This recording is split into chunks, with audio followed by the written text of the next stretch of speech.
job at the spooky haunty place where animatronics swerve around to shove you in suits, etc. Just kidding. Those things are wired up and can't move around, like how they were fabled to back in the day. In fact, you're sitting in the original Freddy Fazbear's Pizza right now. Is that neat? The owners of this location sold the property to Fright Incorporated while they're looking for a place to build their new attractions. So what a coincidence that the old pizza place was here. How perfect for an old creepy restaurant to be in this exact area. The land was very cheap too. I mean, the building was so messed up that they had to either destroy it or attempt to renovate it. Of course, they were going bankrupt, so they decided to try selling it, leading to where you currently are. Speaking of the building being in poor condition, is complete, but the power died shortly after we started renovating. We have resorted to using a generator, so make sure you don't run out of generator energy. If you do, just try to find a flashlight or something. It's looking pretty spooky in there, so good luck with that. Oh man. Oh yeah, I guess I have to read the safety packet to you. Alright. Welcome to Fredbear's Fright, the latest and greatest horror attraction featuring actual relics from the original diners, where mysteries about the events were tragic but not certain.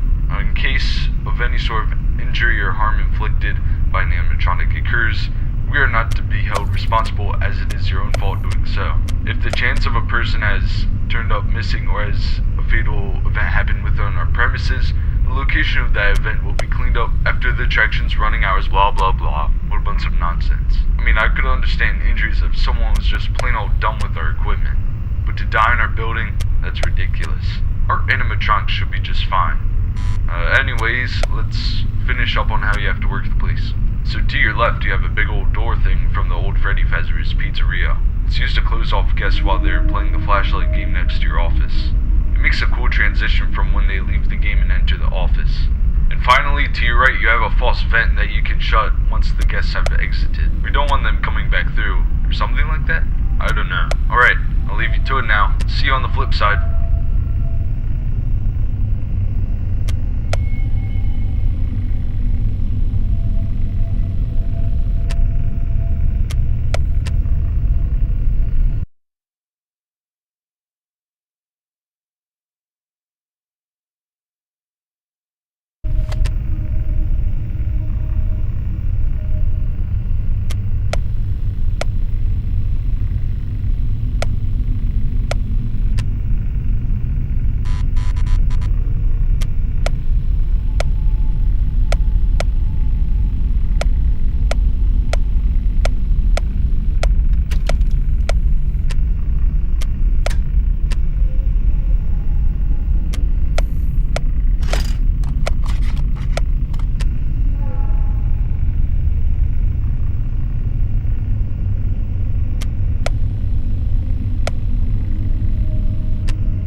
starting to get comfortable now. Okay, so I have some pretty good news right now. We have been working on the animatronic programming and they seem to be working a bit now. That prototype animatronic endoskeleton is starting to be able to turn around and stuff now, along with a few others having some movement now. I think that's pretty cool. Do you think so? Okay. Time for a bit more info on things you can operate in your office. So, do you see that pullable lever on the office's ceiling? You can use that to fill up your spray bottle in the morning when you have to go clean up the animatronics. Make sure to only clean the joints, as getting liquids on the animatronic parts themselves could damage the electronics inside, or even mess up the coating. I know it's silly to have that lever right there instead of a sink, but I guess that doesn't really matter. Okay, you have a camera system to look at on your laptop, which also is a half-restored thing from Fredbear's. You can check the rooms as people go through the attraction, and make sure that no one goes into the attic or somewhere they shouldn't be. Also keep an eye on prototype. It seems to move a bit at random times, so just look at it from time to time to make sure it doesn't fall over. Then there's an animatronic moveset operator to the right of your office, which is still a work in progress. That should eventually make an animatronic do something spooky when you enter a certain code. All this stuff should be complete in nearly a week. So if something doesn't work correctly, or you see some boxes laying around, those things will be worked on. Programming the animatronics and working on the building functions will be our top priority over the next couple of days. Alright, I'll be getting some shut-eye. Good night.